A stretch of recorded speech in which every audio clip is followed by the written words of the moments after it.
Olá pessoal, eu sou a Juliana Bezerra e estamos aqui de volta com mais um vídeo sobre um problema do LeetCode. São vídeos que eu gosto muito de fazer, acho muito divertidos e também úteis, porque ajudam quem está treinando para fazer entrevista técnica a ganhar essa prática com esse raciocínio lógico que é muito pedido pelas grandes empresas. Então, no vídeo de hoje eu vou falar sobre o problema de adicionar dois números. Esse é um problema bem comum, ele costuma aparecer mesmo em entrevista.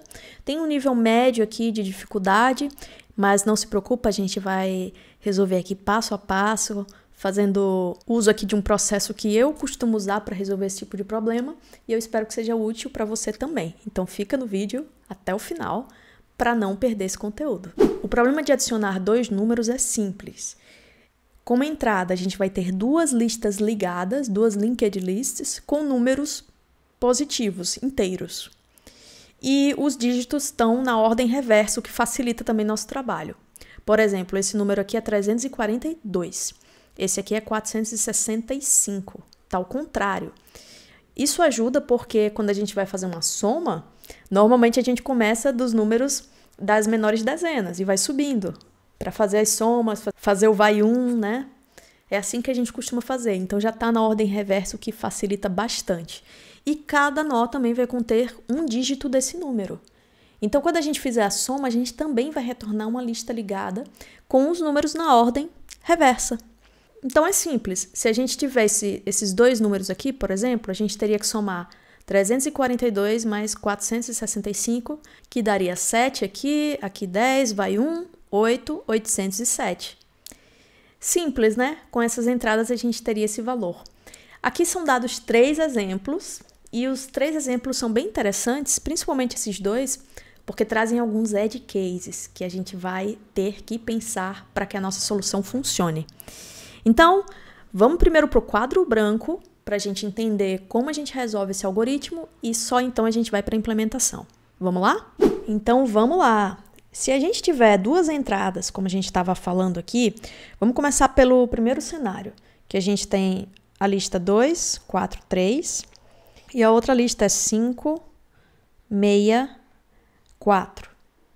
Então, são duas listas ligadas. Isso aqui seria a soma de 342 mais 465, e é óbvio, gente, para a gente conseguir resolver esse algoritmo, a gente tem que saber fazer uma soma.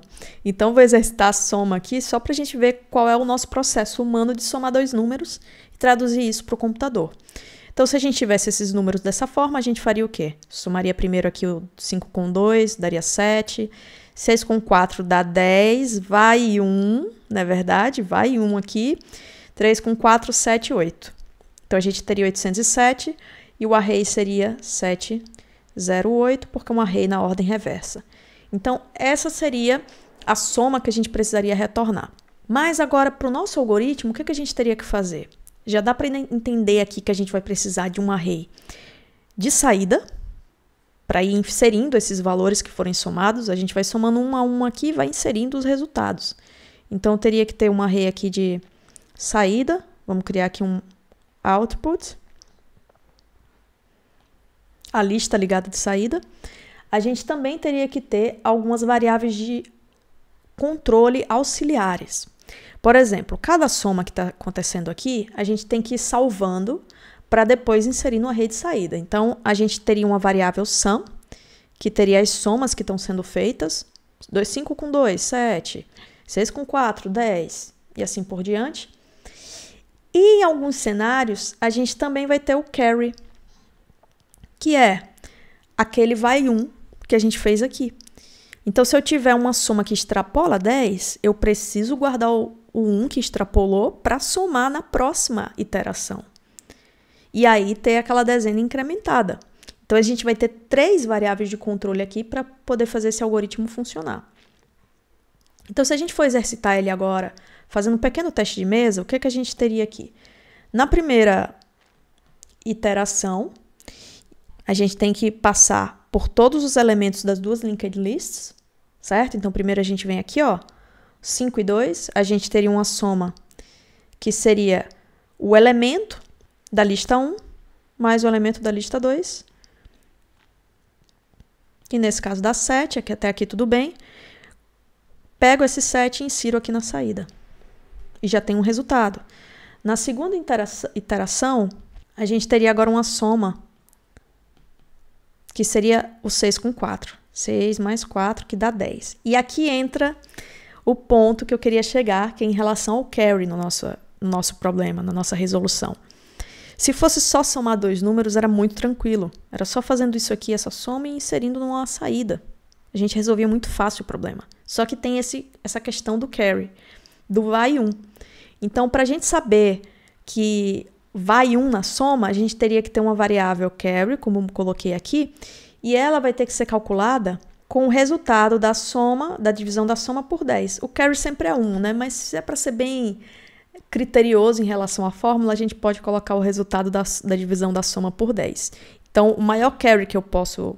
A maior soma, perdão, que eu posso ter é 19. E o carry seria 1. Então, 19 dividido por 10 sempre daria 1, já que é uma divisão inteira. Então, sempre teria o carry dessa forma. Também posso colocar 1 direto. Aqui é preferência, tá? É o que você preferir. Eu prefiro colocar o sum dividido por 10, que eu acho mais correto, fica mais elegante no programa, eu acho, pelo menos. Não sei vocês. Então, beleza. Com o carry agora, o que eu tenho que fazer? Na minha soma, eu tenho que adicioná-lo também. Então, a próxima soma que eu vou ter aqui vai ser 4 mais 3 mais o carry, que aí eu vou ter 8. E aí eu tenho a minha saída com os elementos. Eu coloquei o 7 aqui. Depois eu vou colocar o 0, depois eu vou colocar o 8. Então, perceba também que a soma, quando a gente for inserir na saída, a gente não pode inserir o valor da soma. A gente tem que inserir apenas o valor até 10. Se passar de 10, a gente coloca a diferença. Então, a soma também vai ter uma formulazinha. Ela vai ser sempre o item da lista 1, na posição I, mais o item da lista 2 na posição I, mais o carry. E o resultado disso aqui, a gente tem que fazer o módulo, a operação de módulo, que me retorna o resto da divisão por 10. Então, eu vou ter sum por 110, no fim das contas. Por quê? Porque se eu tiver 19, por exemplo, o resto da divisão de 19 por 10 é 9. Então, eu teria o 9 que fica. Se eu tiver 10, o resto da divisão de 10 por 10 é 0. Então, é o 0 que fica. Eu sempre vou ter o número que fica. E aí, eu tenho já uma formulazinha definida, então, para calcular o valor que vai entrar no output. A soma é o total aqui, mas o valor que entra aqui no output é sempre o resto da divisão por 10. Se o número for menor que 10, o resto da divisão também vai ser ele mesmo. E aí, por isso, nosso algoritmo funciona certinho. Então, a gente já tem aqui um funcionamento bem bacana, bem completo. Parece que o algoritmo funciona. Só falta mais um detalhe que a gente precisa testar. E se os arrays forem de tamanhos diferentes? A gente teve um exemplo desse lá no enunciado do programa. Então, se os arrays forem de tamanhos diferentes, a gente vai ter que fazer uma coisinha a mais. Vamos supor que seja um array, por simplicidade, 99 mais 9. Como a gente faria essa soma aqui? 99 mais 9. Temos 9 com 9, 18, vai 1. 10, vai 1. Então, eu teria 108, o array 801, certo? Nesse caso, a gente vai ter um cenário um pouco diferente aqui do lado. A gente vai ter um cenário onde os arrays têm tamanhos diferentes. Então, a gente não pode simplesmente percorrer, iterar, enquanto não chegar na posição do último item de um dos arrays. Os arrays têm tamanhos diferentes. A gente tem que iterar enquanto eu tiver elementos em um array ou outro. Então, minha condição aqui de iteração é enquanto tiver elementos. Enquanto L1 ou L2 tiver elementos, enquanto um deles tiver elementos, eu vou iterar até encerrar aqui as somas que eu preciso fazer. E tem mais um detalhe também. Vamos fazer o mesmo teste de mesa só para que você observe. E aí nosso algoritmo esteja completinho. Então, primeiro, se eu tiver uma soma de 9 com 9, eu vou ter 18. Meu carry, então eu vou ter 1. E o valor que vai entrar no array de saída vai ser o 8, que é o resto da divisão por 10. Então, aqui no array de saída eu já tenho um 8, tá bom? No segundo momento, agora eu vou ter só esse array que tem elementos. O primeiro array. Então, vou ter uma soma 9 mais o carry, que dá 10. Aí eu vou ter novamente um carry 1. Minha nossa, carry 1. E não tenho mais elementos. Então, não é simplesmente enquanto tiver elementos. É enquanto tiver elementos e enquanto ainda tiver um carry. Por quê? Porque se eu parar agora, eu vou terminar com 0,8 no meu array. E eu ainda preciso colocar o quê? O 1 do carry. Então, na terceira etapa, eu simplesmente pego o valor do carry e coloco aqui. E aí, encerro. Então, a gente cobriu aqui alguns edge cases que são importantes para esse algoritmo funcionar. Os arrays que têm mesmo tamanho, tranquilo. A gente só precisa lembrar de tratar o carry. E para os arrays que não têm o mesmo tamanho, a gente precisa percorrê-los enquanto um deles tiver elementos e lembrar de usar o carry também, para que a gente não deixe de inserir o carry restante no array final. Então, com isso, a gente conclui o desenho aqui do nosso algoritmo e agora vamos partir para a prática para implementar ele seguindo esse rascunho que a gente acabou de fazer. Tranquilo? Vamos lá. Então, vamos lá. Vamos começar definindo as variáveis que a gente precisa para o nosso problema. A gente já falou que a gente vai ter uma soma, certo? A gente vai ter também um carry. E a gente vai ter também o elemento que vai entrar no array de saída. Então, a gente pode chamar esse aqui de total sum e esse aqui de sum, que é o valor que entra de fato lá no array de saída. Um vai ter o total, que pode ultrapassar 10, e esse aqui de baixo vai ter apenas o valor, que é o resto da divisão por 10. Tudo bem? O resultado dessa soma dos dois números vai ter que ser adicionado num list node, que vai ser a nossa linked list de saída. Então, eu vou iniciar ela aqui. E para quem já trabalha com lista ligada, sabe que a gente não pode usar ela para criar itens, para ir percorrendo e adicionando itens nela. A gente sempre usa um auxiliar para não perder a referência da cabeça, da head da lista. Então, a gente vai colocar uma lista auxiliar aqui, que por referência aponta para o list node, e aí a gente vai conseguir ir adicionando os elementos e andando aqui o ponteiro do next nessa lista auxiliar, sem perder a cabeça da lista que a gente vai retornar lá no final. Que, inclusive, eu já posso retornar aqui. Tranquilo? Então, beleza, até aqui tudo bem. Agora a gente vai fazer aquela iteração que eu falei. Eu preciso ir andando as duas listas enquanto tiverem elementos. Então, enquanto a lista 1, o list node, não for nulo, ou o list node da lista 2 também não for nulo, ou um ou outro, porque uma das listas pode ter mais itens que a outra, então eu preciso checar ou um ou outro. Então, enquanto isso acontecer, aí eu vou fazendo as somas. E agora eu não sei se eu tenho item nas duas ou só em uma delas, então vou precisar fazer alguns ifs aqui para verificar. Porque se eu tiver itens nas duas, eu preciso somar das duas. Se eu tiver só em uma, eu só pego o número que está em uma. Então, aqui eu vou verificar. Se eu tenho item nas duas, o que eu vou fazer aqui dentro? Minha total sum vai ser o valor da lista 1, mais o valor da lista 2, mais o carry, se ele existir. Como ele é 0 por enquanto, então não vai afetar o resultado da soma. E aí, depois disso, eu ando para o próximo ponteiro, a lista 1 e a lista 2, para ir para o próximo elemento da soma. Caso eu só tenha elementos na lista 1,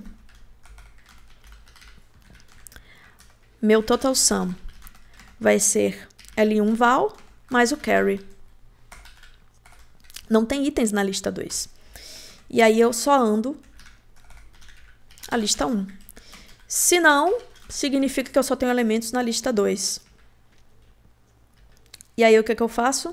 Total sum igual a L2 val mais carry. Então, o valor que está em L2, e aí eu ando L2 para frente. Tudo bem? Então, ou eu tenho elemento nas duas listas, ou eu tenho apenas em uma delas. E aí eu calculo a soma total. No final, a fórmula vai ser a mesma para saber qual elemento que vai entrar no array. O sum, como a gente já discutiu, ele sempre vai ser o resultado da soma total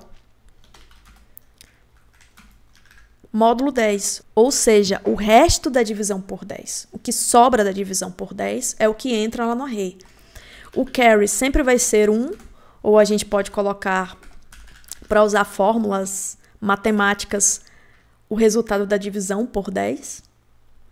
Uma divisão inteira, então sempre vai ser um valor inteiro aqui. E aí a gente consegue preencher o valor com a soma. O valor que vai entrar no array de saída, que é esse alce aqui. Prontinho, então eu já tenho aqui o preenchimento da soma, considerando o carry, considerando o resto da divisão por 10. E agora eu tenho que andar para o próximo. O alce, que é a lista de saída, ela precisa ir para o próximo elemento, para que a gente consiga continuar a adição. Mas quem vai ser o próximo? Esse é o ponto. O próximo pode ser um list node que será preenchido, ele pode ser apenas o carry, que sobrou, ou ele pode ser vazio, significando que na próxima iteração, esse while vai morrer. Então, agora a gente precisa verificar. Se eu ainda tenho elementos em um dos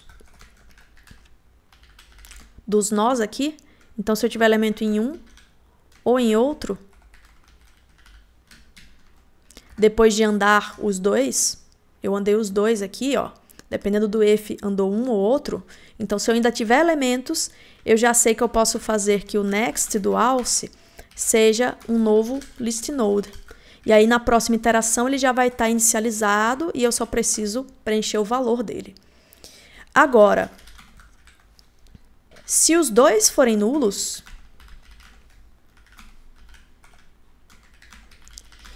e eu tiver um carry, o que é que eu vou fazer? O next vai ser simplesmente um novo list node com esse carry associado. É aquele carinha que sobrou, aquele vai um que sobrou, mesmo acabando todos os elementos dos dois arrays, das duas listas. Se não foi nenhum desses cenários, aí eu já sei que eu cheguei no fim. O próximo loop vai ser encerrado, porque os dois vão ser nulos, a lista 1 e a lista 2, e não vai ter carry, então eu já sei que o next vai ser nulo. É claro, o problema é que depois que a gente definiu quem é o next, a gente tem que andar esse alce, senão ele vai ficar sempre no mesmo elemento. Então, alce recebe alce.next, e agora sim eu sei que o próximo nó dessa lista de saída vai ser preenchido corretamente. Eu não vou ficar sempre na mesma posição. Então, vamos executar aqui. Perceba que passou. E se a gente submeter o algoritmo, vamos ver o resultado que a gente tem. Olha só que resultado bom. A gente tem um excelente tempo de runtime, porque a gente vai ter uma complexidade O de N e um uso de memória razoável. A gente usou algumas variáveis auxiliares. Com certeza daria para melhorar, tá? Isso foi só uma solução que eu trouxe aqui. Mas também está bem bom. Já é melhor que 62% dos usuários que submeteram. E esse runtime aqui tá bom demais, né? Então é isso. Resolvemos mais um problema do LeetCode. Ficamos por aqui. Eu espero que você tenha gostado do vídeo. Eu espero que tenha ficado claro para você como é o processo de resolução de um LeetCode desses, com dificuldade média. Ele envolve conceitos aqui de lista ligada que se você não conhecer, pode ser bem mais difícil para resolver o problema. Mas é um problema muito legal, muito interessante, principalmente porque ele é aplicável a problemas do mundo real, como somas grandes. Para quem fez SimComp, sabe que alguns algoritmos precisam fazer somas com uma precisão alta e as somas são tão grandes que os números não cabem nos tipos de dados da linguagem. Então você tem que utilizar um tipo de dados como uma lista que é ilimitado. Assim você coloca quantos dígitos quiser e você consegue somar esses números grandes. Então é uma excelente aplicação para esse problema. Realmente ele é aplicável no mundo real. Por isso, eu espero que você tenha curtido, dando like aqui no vídeo, comentando, se inscrevendo no canal, me dando essa força. Agradeço a todo mundo que compartilha de verdade e que interage aqui com os vídeos. Eu fico muito feliz, tá? Eu sou professora, para mim é um grande prazer ver que os alunos estão aprendendo, estão gostando dos conteúdos, querem aprender mais. Educação é isso, né? É a gente crescer junto e ficar feliz com o crescimento e a evolução dos outros. Então espalhe esse conhecimento também para quem você conhece. Compartilhar conteúdo também é um jeito de ajudar a comunidade. Belezinha? Ficamos por aqui e eu espero te ver nos próximos vídeos.